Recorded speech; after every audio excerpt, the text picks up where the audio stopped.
Firman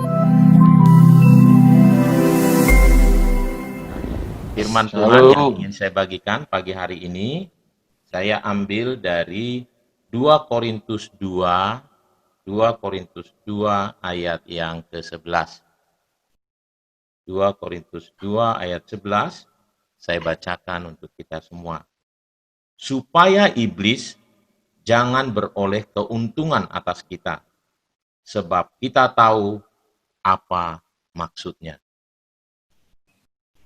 Kita tahu bahwa iblis adalah musuh kita. Ya, dialah yang membuat sebenarnya kerusakan. Dia yang membuat rencana-rencana Tuhan supaya tidak terjadi atas hidup kita. Ya, Yesus berkata, pencuri datang hanya untuk mencuri, membunuh, dan membinasakan. Lain dengan Tuhan Yesus yang datang untuk memberi kita hidup, mempunyainya dalam segala kelimpahan. Yohanes 10 ayat 10 ya. Nah, firman Tuhan ini menggambarkan bahwa seperti berdagang, gitu kira-kira, seperti dagang, jangan sampai iblis kita ini menjadi untung. Jangan sampai dia memperoleh keuntungan. Harus rugi sebesar-besarnya, karena dia adalah musuh kita.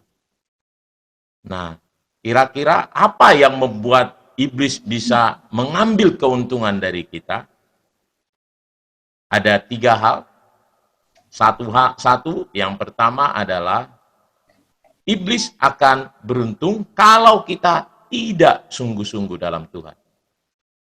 Itu menjadi kesempatan bagi iblis memperoleh keuntungan. Kenapa? Karena kalau kita tidak sungguh-sungguh, kita pada dasarnya tidak mendapatkan apa-apa. Kita tidak mendapatkan apa-apa kalau kita tidak sungguh-sungguh. Alkitab berkata, kita jangan suam-suam, lebih bagus panas atau dingin.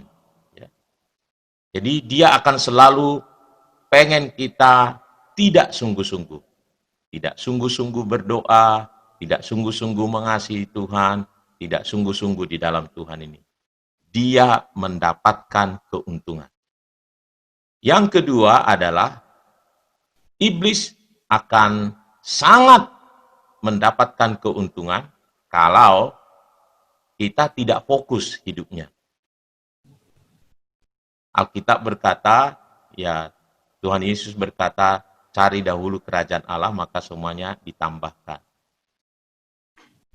Yang Tuhan mau, kita fokusnya adalah kerajaan Allah. Tetapi iblis membuat kita mengalihkan fokus kita kepada yang lain.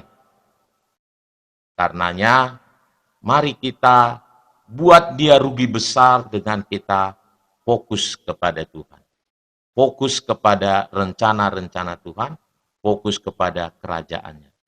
Yang ketiga, yang membuat iblis bisa memperoleh keuntungan dari kita adalah kalau kita menyimpan sakit hati, menyimpan iri hati, menyimpan sesuatu yang negatif mengenai saudara kita. Itu sebabnya selalu Tuhan bilangi kalau perjamuan itu, kalau ada ketidakenakan harus diselesaikan. Tidak boleh ada kemarahan yang sampai berlama-lama. Jangan sampai matahari terbenam baru padam amarah kita. Jangan sampai gitu matahari terbenam, amarah kita belum padam. Tuhan mau kita tidak ada rasa iri hati, amarah, dendam, sakit hati, semua yang negatif. Nah, 3 hal ini adalah cara iblis memperoleh keuntungan dari kita. Oleh karenanya, mari kita buat dia rugi besar karena dia adalah memang musuh kita dengan cara apa tadi? Yaitu dengan cara bersungguh-sungguh dalam Tuhan. Fokus pada kerajaan Tuhan, pada kerajaan Allah. Dan yang ketiga, tidak menyimpan semua yang negatif di dalam hati kita. Nah, mari kita buat doa kita ini menjadi ajang membuat iblis rugi besar, meraih, mengambil apa yang sudah diambil, apa yang menjadi keuntungan bagi si jahat, kita ambil, kita raih dengan bersemangat dan kita fokus kepada Tuhan. Tuhan memberkati, mari kita berdoa.